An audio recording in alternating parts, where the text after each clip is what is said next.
So, ganito sila for the first 3 weeks. And then after, on the 4th week, yun na, pagalain mo na sila. Hindi na linalagyan ng bulb. Tama na ito. Hindi po. Meron silang brooder. So, nilalagyan ito ng uling. Tapos babagaan. Pagkagabi, nakasabit dyan. That's their brooding. Heating element. During nighttime lang? During nighttime lang. Pag umaga po, mainit naman eh.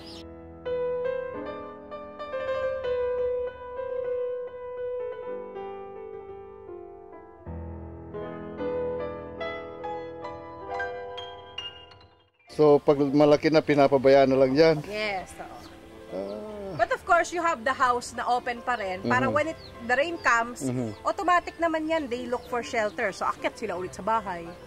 And then yan, yung mga dried leaves, actually, kinakain din nila.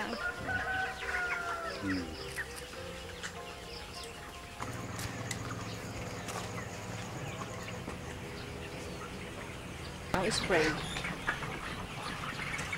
Okay. So, ito yung sili. Purong sili lang ito, no? Blend lang siya. Hinahalo sa inumin ng tubig? Oo. So, pagpalo ka nga ng isa. Actually, pwede mo silang lagyan ngayon din. Pati yung pati yung mga local na na manok, mga native. Yeah, yung mga local na manok kasi natin, native, pinababayaan din dyan eh. Pero at least, pwede. Marami namang sili. Pwedeng Anong epekto ng sili sa iniinom ng manok? Ang sili kasi is very rich in vitamin C. And then, meron din siyang component na natural antibiotic. So, yung kanya mga component na nagpapa-enhance ng immune system ng chicken. So, ganyan lang. Mga 5 to 10 ml of sili solution. For 4 liters. For 4 liters of water, yes. 1 liter, 1 gallon. This is 1 gallon. See? So, these are for the chicken. What Ay, is yung it? sili pala, kailangan lutuin mo rin. Meron din po. Yung kanina, yung sili solution, hilaw lang yon. Biniblend lang, konting tubig, tapos solution na siya. This one naman, ang concept nito, ipakukulo mo siya, parang gagawin mong tsaa. So, yun ang papainom. Yun ang papainom din sa manok. Oregano. So, we have here yung tanglad. Meron tayong tanglad, meron tayong sili at saka oregano. So, since nag-uulan-ulan ngayon, maulan sa hapon, sa maghapon naman maaraw, mainit. So, para rin tayong tao, agpanatang dagi dyan manok. So, bibigyan sila ng juice na ganito. Here, what we have here is the feed mill. This is where we mix or produce the feeds.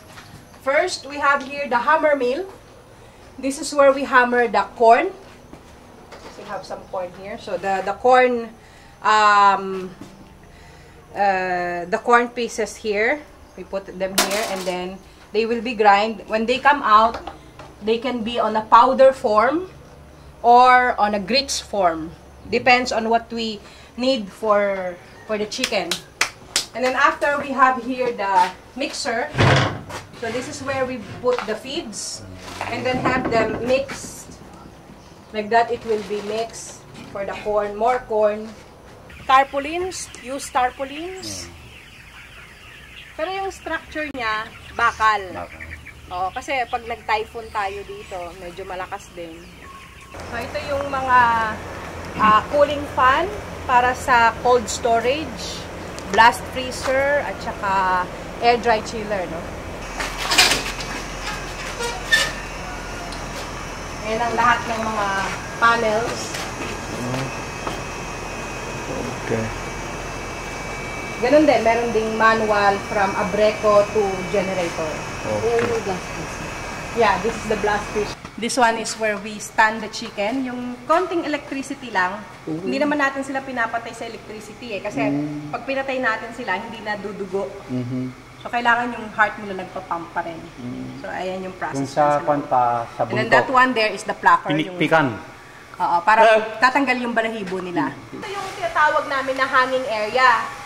The chicken will be here. Ito yung pag hina-harvest sila sa taas. Crates. Live chicken crates. And then, hahang sila from here. Dito yung isang tao, maghahang na yan. And then, these are conveyors na umaandar. papasok dun sa loob. So, from the balahibo ng manok, and then the water, kasi continuous ang water eh. The water will go up here. Merong water na pumapasok ulit sa loob and umiikot. Meron din namang water na pumupunta na dito sa second chamber ng septic tank and another chamber before it will go to the processing area. The sewage treatment plant for the water. All the wastewater of the dressing plant are passing here. We have another there. And then may pa-process siya para paglabas ng effluent, hindi na siya polluted.